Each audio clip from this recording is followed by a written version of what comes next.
The wind carried the bitter scent of smoke and wet earth across the plains, but it was the sound of chains dragging across the cabin floor that made Maribel's stomach drop.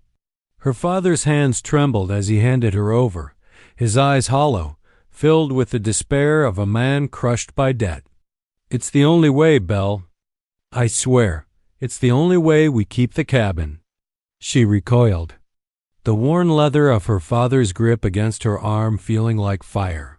Maribelle, 30 years old and weathered by a life of toil, had known hardship, but nothing had prepared her for this, the barter of her very freedom, to pay the loan on the small log cabin that had been in her family for generations. The man waiting outside was known only as Takari, an Apache warrior whose reputation for cruelty was whispered in every settlement within 50 miles. His black hair was long and unbound, his dark eyes flashing with an unsettling intensity. And his presence alone carried the weight of menace. The cabin door swung open with a groan, revealing the dusty trail leading into the wilderness. Takari's horse pawed the ground impatiently, nostrils flaring as he studied Maribelle with a predator's gaze. She swallowed hard, feeling the dryness of fear in her throat. This was no ordinary deal. Her father had bartered more than wood and land. He had sold her life dot as she stepped onto the trail. The late afternoon sun cast long shadows, stretching across the plains like dark fingers.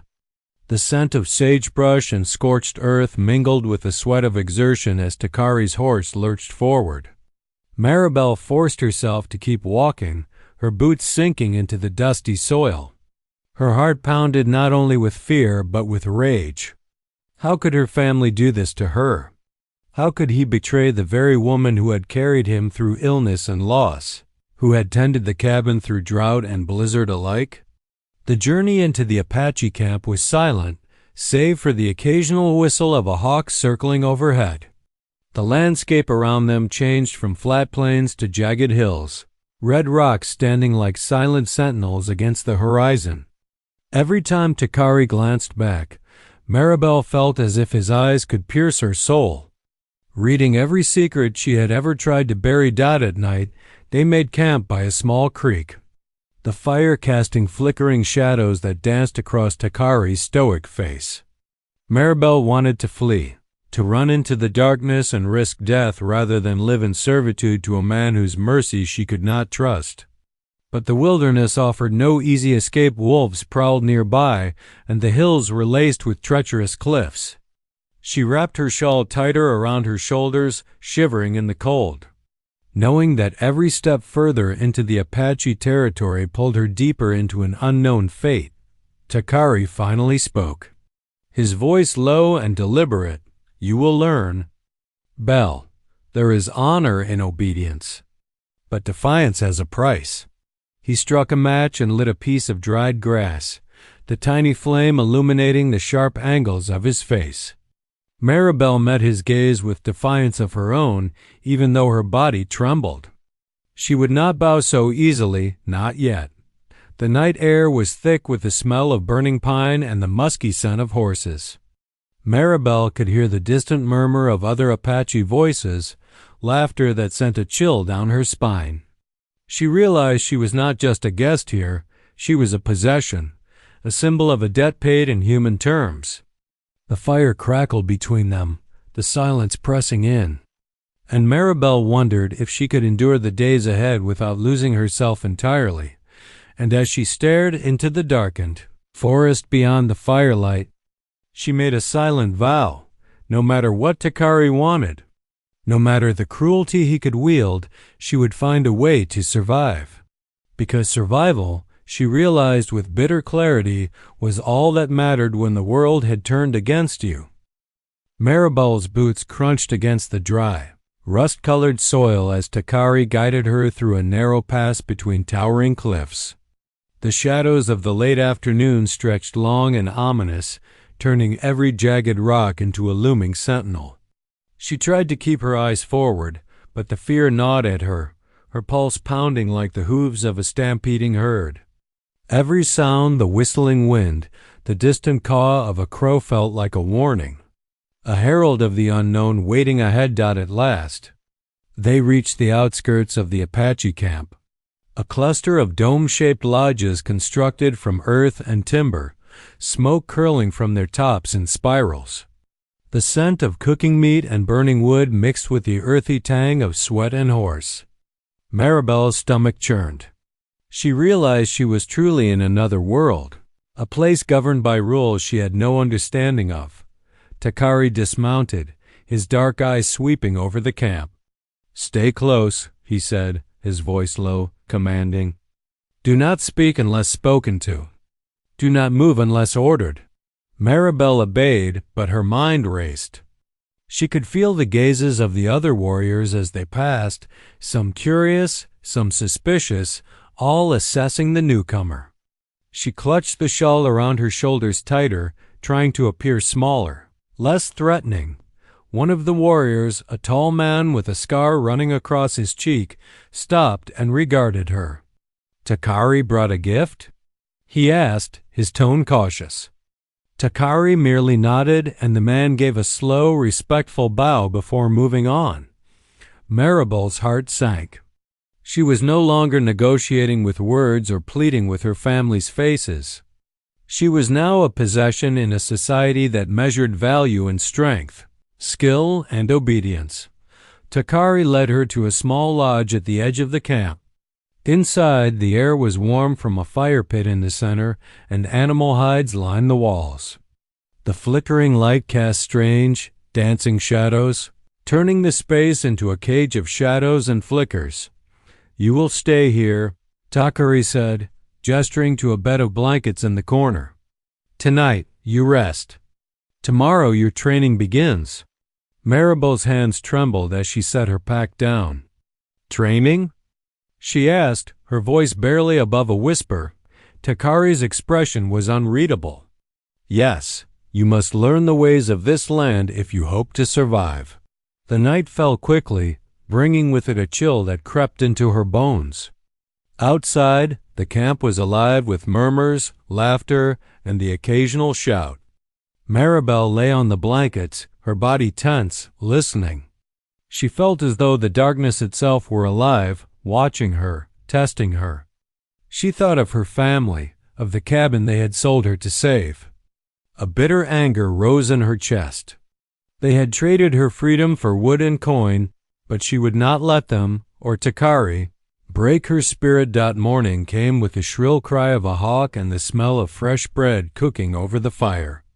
Takari entered the lodge, his presence immediately commanding attention. He did not sit but stood in the doorway, watching her. "Today," he said, "you learn respect, patience, and obedience. Your life depends on it." Maribelle followed him outside, and her eyes widened. The camp's open space was filled with warriors practicing with bows, spears, and tomahawks. Horses pawed at the ground, ears twitching, as if sensing tension in the air. The sounds of clashing wood and leather rang out like distant thunder. Takari handed her a small bow, its wood smooth from constant use. "You will start with this. Aim carefully or face the consequences." Maribelle hesitated, then drew the string back. Her first shot wavered and fell short. Takari's eyes narrowed, his jaw tight. "Again," he commanded. She tried a second time, then a third, each shot more precise than the last. Sweat beaded on her forehead, her muscles burned, but she could feel a spark of something new: strength, focus, determination. By midday, she could hit her target more often than not. Takari observed silently, then finally nodded, the smallest hint of approval in his gaze. Maribelle's heart surged.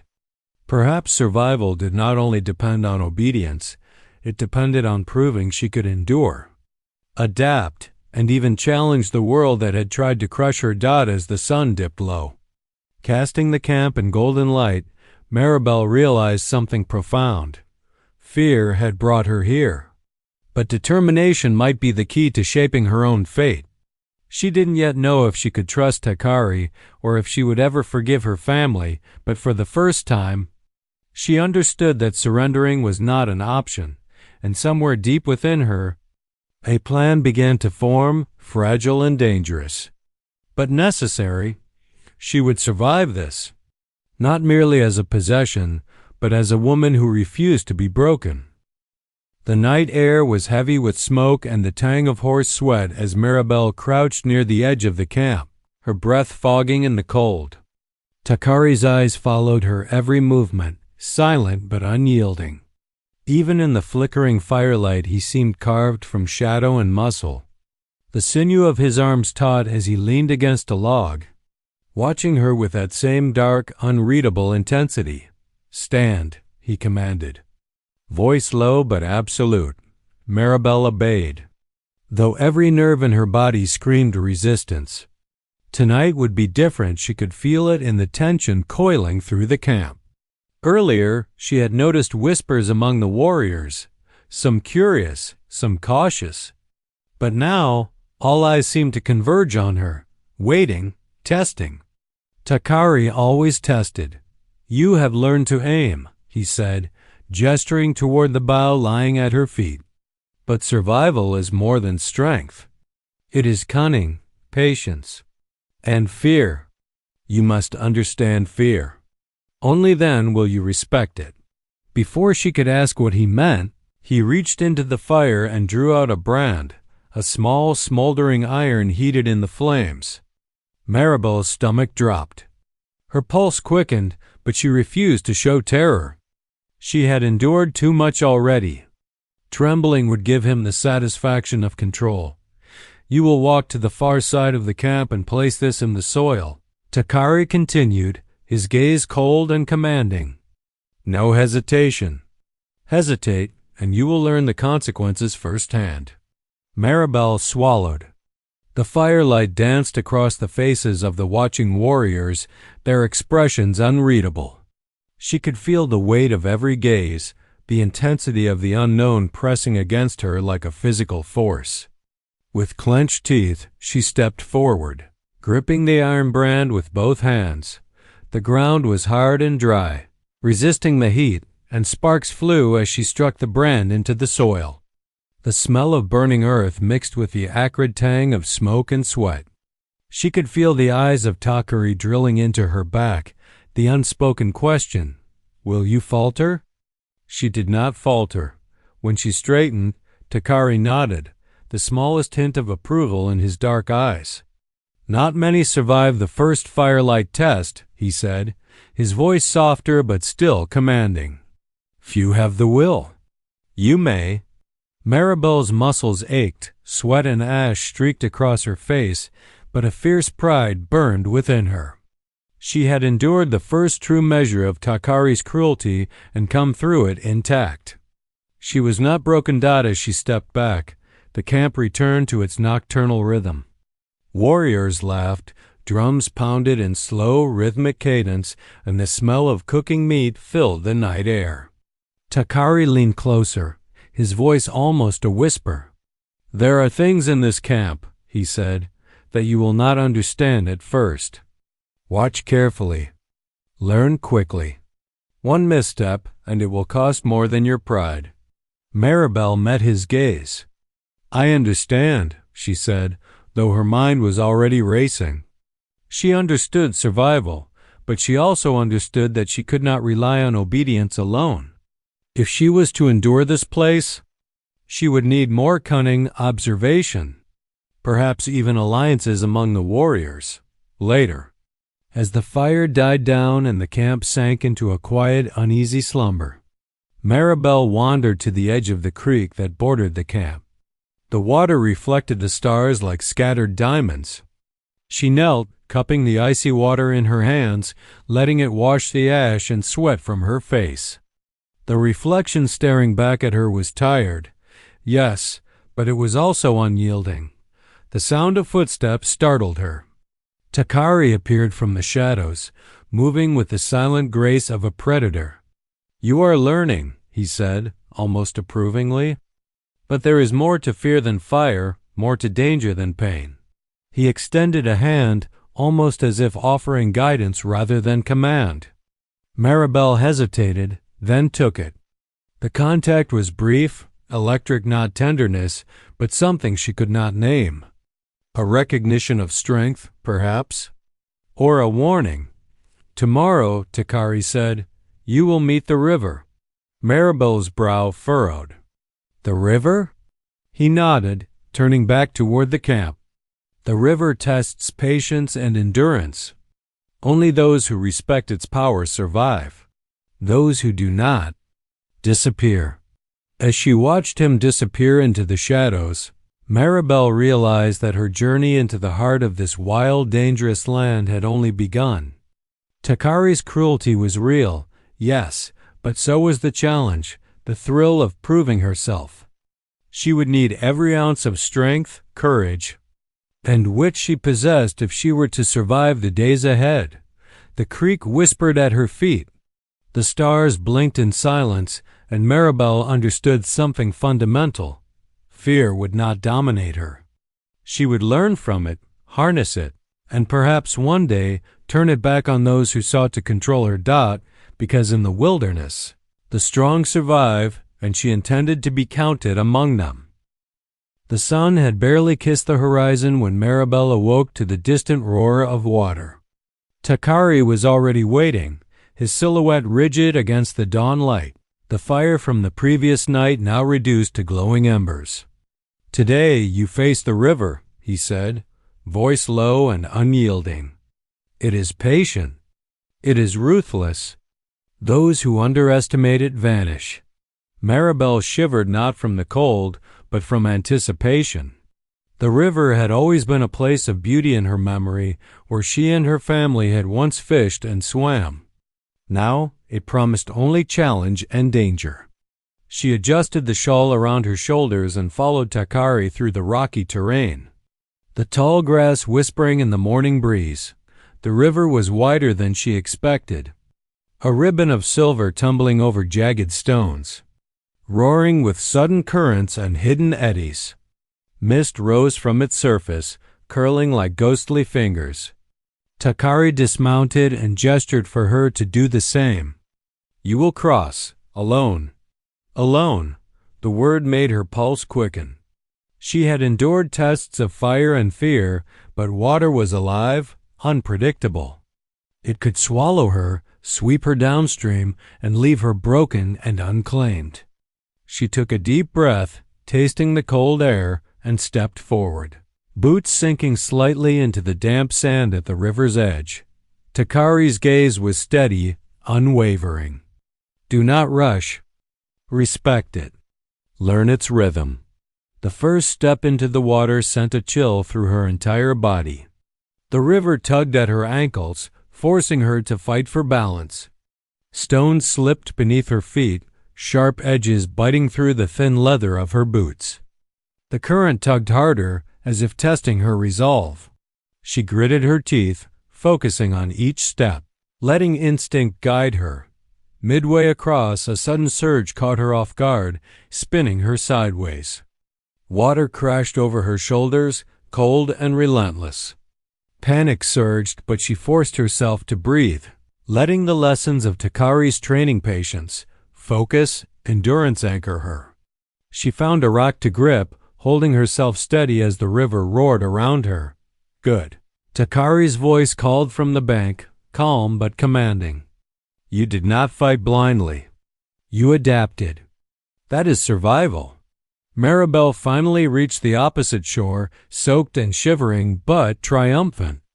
She collapsed onto the sand, the cold river dripping from her hair and clothes, and allowed herself a small, fierce smile. She had faced nature's raw power and endured. Takari approached, his boots silent on the wet stones. "Few survive the river unscathed," he said. "You respect danger. That is strength." He extended a hand, and this time Maribelle took it without hesitation. The contact was brief, yet it carried weight, approval, acknowledgement, perhaps the first trace of trust. The rest of the morning was spent navigating the woods beyond the river. Takari taught her to recognize edible plants, track animals, and identify signs of predators. His methods were harsh but precise, and though she chafed under his scrutiny, Maribelle felt her confidence growing. Each skill she mastered was a small victory, a step toward reclaiming some measure of control over her fate. By midday, the sun had climbed high, and the shadows were sharp against the earth.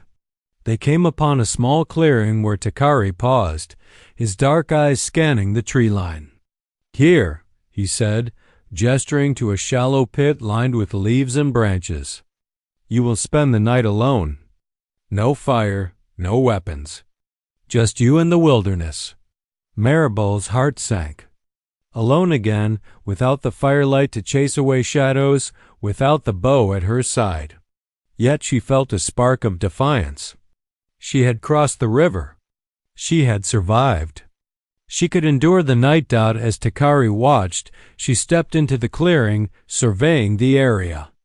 The wind whispered through the trees, carrying the faint cries of distant animals. She arranged the leaves and branches into a makeshift bed and huddled, listening to the sounds of the wilderness. Fear gnawed at her, but it was tempered by a growing determination. She was learning, adapting, surviving. Hours passed. The moon rose high, casting silver light across the clearing. Maribelle's mind raced with thoughts of home, betrayal, and survival, but also of possibility. Perhaps this cruel journey could forge her into someone stronger than the woman her family had left behind. When the first light of dawn touched the horizon, she opened her eyes, heart steady, body sore but alive. Takari's silhouette appeared at the edge of the clearing, observing silently. A faint nod of acknowledgement passed between them, a silent agreement. Maribelle had survived the river and the wilderness of the night. She was not merely a possession. She was a force to be reckoned with, and deep in her chest, a fire burned brighter than fear, the fire of survival, of resistance, and of a woman who would no longer be sold or silenced. The morning sun painted the camp in hues of amber and gold, and Maribelle moved with a quiet purpose. The river crossing had tested her, the night alone had tested her, and now the camp itself beckoned with mysteries she could no longer ignore.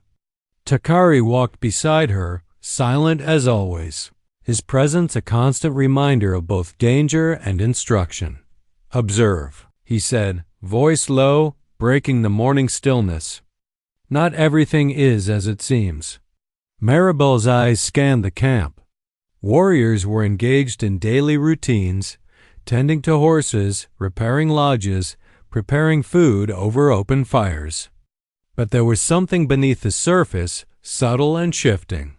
A glance exchanged here, a whispered conversation there, secrets wrapped tightly within the folds of this community.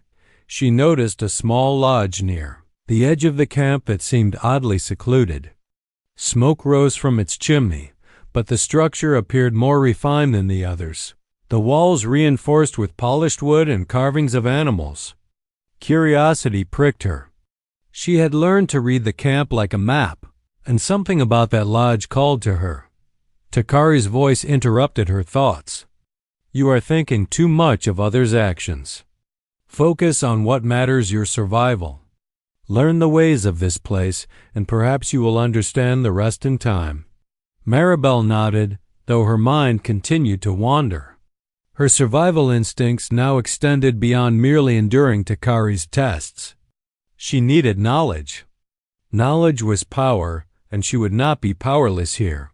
Later, as the sun climbed higher, she seized a moment when Takari was occupied with a visiting warrior to sneak closer to the mysterious lodge. Every step was calculated, silent against the dry soil and scattered leaves. She pressed herself against the wall, peering inside through a small window. Inside, her eyes widened. Shelves lined with bundles of herbs, pouches, and meticulously kept scrolls filled the room. At the center, a woman moved gracefully, her hair braided and adorned with beads, carefully grinding a mixture of herbs in a wooden mortar. She looked up, catching Maribelle's gaze for just a moment. and then returned to her task as if acknowledging a silent understanding. She was a keeper of knowledge, a healer, perhaps even a protector within the camp. Maribelle withdrew, heart pounding. This woman represented what Maribelle had been missing: insight into a world she barely understood, a possible ally. She vowed to learn more, to approach with caution, but the spark of hope had ignited as the day progressed. Takari tested her further, sending her to help track and gather supplies with other warriors. The work was grueling, but Maribelle found herself observing not just the tasks, but the interactions, the unspoken codes. She saw the subtle hierarchy, the respect earned through skill and courage, and she began to understand her place within it, not as a prisoner, but as someone who could adapt, perhaps even influence. That evening, Maribelle returned to the lodge she had explored earlier, hoping to glimpse the healer again. To her surprise, the woman was waiting outside, partially hidden behind a tree. She smiled faintly, nodding in acknowledgement. "I see you have eyes," the woman whispered, "and perhaps more courage than most." Maribelle's lips parted in surprise. "I thank you," she said, unsure how much she could reveal. "You will need all eyes." The woman continued, her voice soft but firm. "Not everyone in this camp wishes harm, though many would see it as power." She motioned toward the shadows of the camp. "Watch carefully. Learn carefully. Survival is not only in strength, it is in knowing who can be trusted." As darkness fell, Maribelle returned to her lodge, her mind racing. Takari appeared at the entrance, his silhouette dark against the moonlight. "You are changing," he said, almost contemplatively. "The river, the night, the firelight, they shape you. But beware, knowledge can be as dangerous as fear. You must wield it wisely." Maribelle felt a shiver of understanding. Takari was not merely cruel.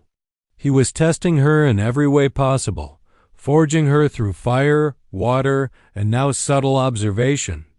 Every lesson was a measure, every action a gauge of her potential. Lying on her bed of leaves that night, Maribelle thought of the healer and the hidden lodge. She realized that the Apache camp was more than a place of cruelty. It was a living, breathing world, complex and dangerous, where survival depended on wit as much as strength. And if she could navigate it, perhaps she could reshape her fate entirely. The fire of determination within her grew brighter.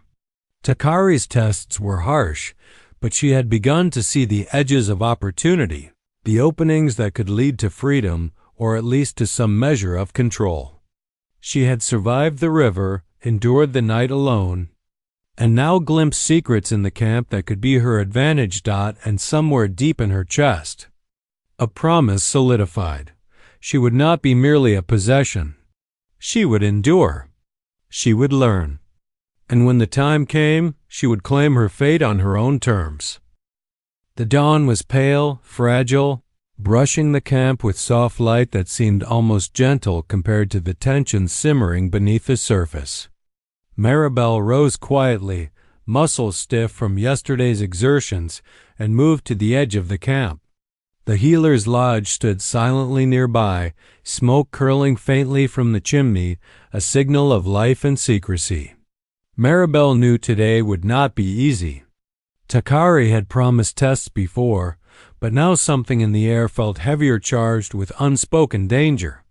Takari emerged from the shadows, his long black hair catching the morning light, the tribal jewelry around his neck and arms glinting faintly.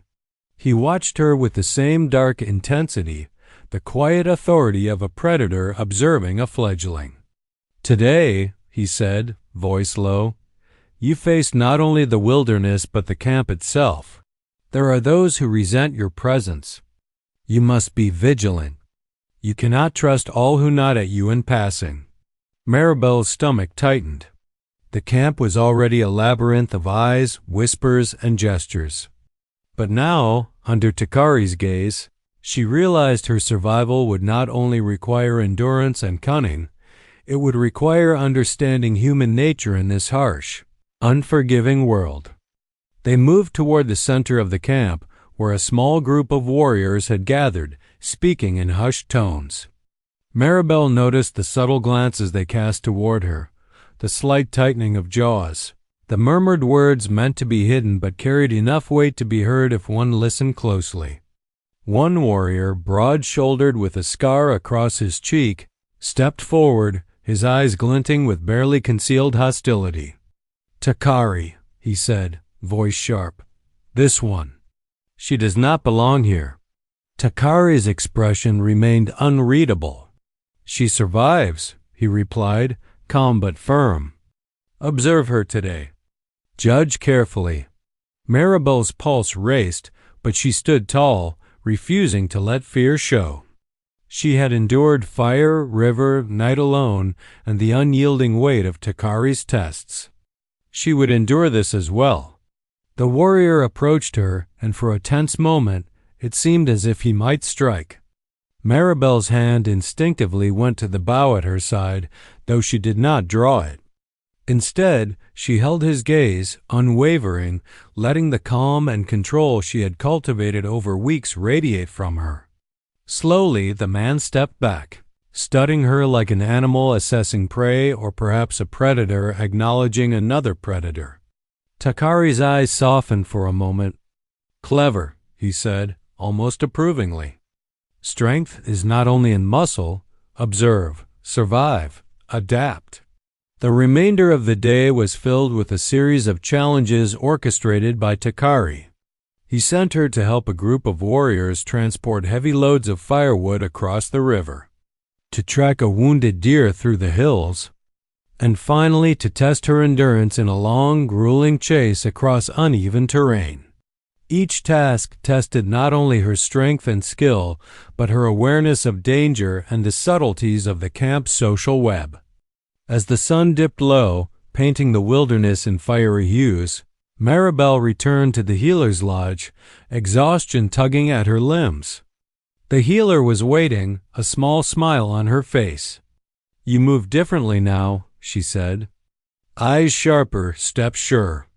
Takari is testing you, yes, but you are learning.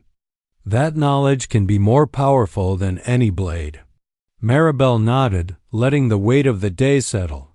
She felt herself growing not just in strength, but in understanding, in patience, in the subtle art of survival. Just as she was about to leave, a sharp cry pierced the evening air. Maribel's heart leapt. Takari appeared instantly at her side, his presence a shadow that commanded attention. They ran toward the center of the camp, where smoke curled unnaturally from one of the lodges. The broad-shouldered warrior from earlier stood at the edge of the flames, shouting accusations at another group of warriors. "She is a spy. She will betray us to outsiders." Maribelle froze, fear and disbelief colliding. The accusations were false, yet they could spark violence, chaos, perhaps even threaten her life. Takari moved with lethal calm, placing himself between her and the crowd. His voice rang out, commanding silence. "Enough. Lies will not rule this camp. She has proven her courage and strength. Those who oppose this judgment will answer to me." The murmurs of dissent faded under his gaze. Maribelle felt a flicker of something new, trust perhaps, or the first sense of protection in this harsh world. Takari's hand brushed briefly against hers, a silent acknowledgement of her endurance and resolve. As the sun disappeared behind the distant hills, Maribelle realized that survival in this camp required more than strength and skill. It required understanding, courage, and the willingness to face not only nature but the shadows of human deceit. And she would face them all, unbroken. The dawn broke in a blaze of amber and rose, illuminating the Apache camp with a fragile beauty that belied the tension in the air. Maribelle stood at the edge of the clearing, her muscles taut and mind alert. The events of the previous days, the firelight test, the river crossing, the night alone, the secret lodge, The false accusations had hardened her resolve. She was no longer the woman who had been sold to Takari. She was someone who had endured, adapted, and learned. Takari approached silently, his dark eyes assessing her with that familiar intensity. He had tested her in every way possible, shaping her through fire, water, and cunning. Yet today, the weight of choice rested on him too, though he would not admit it aloud. "You have proven yourself," he said, voice low and commanding. "Strength, courage, wit. Few would survive what you have endured." Maribelle met his gaze steadily. "I have survived," she said, voice firm. "But survival is not enough. I want freedom, Takari. I want to choose my own fate." For a long moment, Takari said nothing. The camp stirred around them, warriors tending to horses, the faint aroma of breakfast fires mixing with the crisp morning air. Then he spoke almost quietly. "Freedom is not given lightly.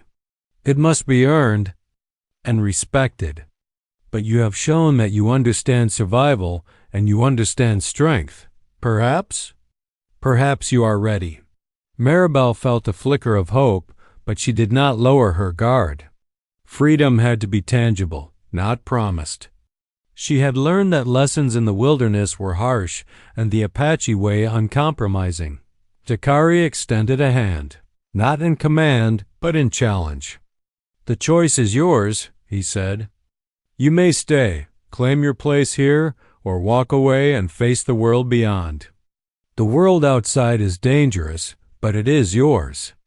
What will you choose?" Maribelle hesitated. She had endured cruelty, deception, and the relentless tests of the camp. She had glimpsed allies, navigated treacherous social webs, and survived the wilderness itself. She had become stronger than she had ever imagined. And yet, the call of freedom, the ability to decide her own path, was irresistible. "I choose freedom," she said finally, her voice steady. "But I carry the lessons of this place with me. I will not forget what I have learned, nor those who have shown me the truth behind the fear." Takari studied her for a long moment, then nodded. A faint, almost imperceptible smile tugged at the corner of his mouth. "Very well," he said. "Walk your path, Maribelle. But remember, strength is not only in survival. It is in the choices we make and the courage to stand by them." Maribelle turned, feeling the weight of her decision in every step. The camp behind her was alive, vibrant, and dangerous, but she moved through it with newfound confidence. Warriors watched her pass, some with curiosity, some with respect. Takari remained at the edge of the clearing, a silent sentinel. Letting her go yet marking the end of their shared trials dot as she reached the ridge overlooking the plains. The wind lifted her hair, carrying the scents of sage, smoke, and earth. The horizon stretched endlessly, filled with opportunity, danger, and promise. Maribelle inhaled deeply, feeling a sense of liberation unlike anything she had known. She had survived cruelty, navigated treachery, and endured trials that would have broken most women. Now she was free not because someone had granted it, but because she had earned it through courage, skill, and unyielding determination. Behind her, Takari mounted his horse, watching silently. He had forged her into something formidable, and in that forging he had found respect for her spirit. He knew she would thrive, not merely survive. Because she understood the essence of life on the frontier, it was not the land, nor the warriors, nor the tests, but the resilience of the soul that determined one's destiny. Maribelle adjusted her shawl against the wind and began her journey across the plains. Each step carried the weight of her experiences, but also the lightness of autonomy. She was no longer a commodity, no longer bound by debt or fear.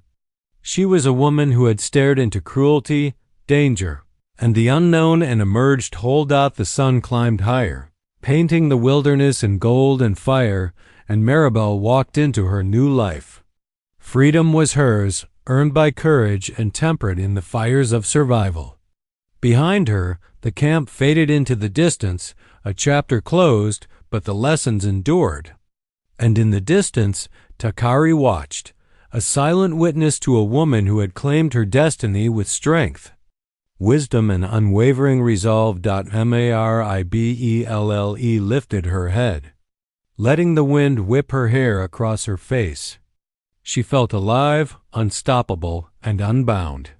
And for the first time in her life, she smiled not out of fear or obligation, but out of triumph, the triumph of a woman who had fought for her own life and won.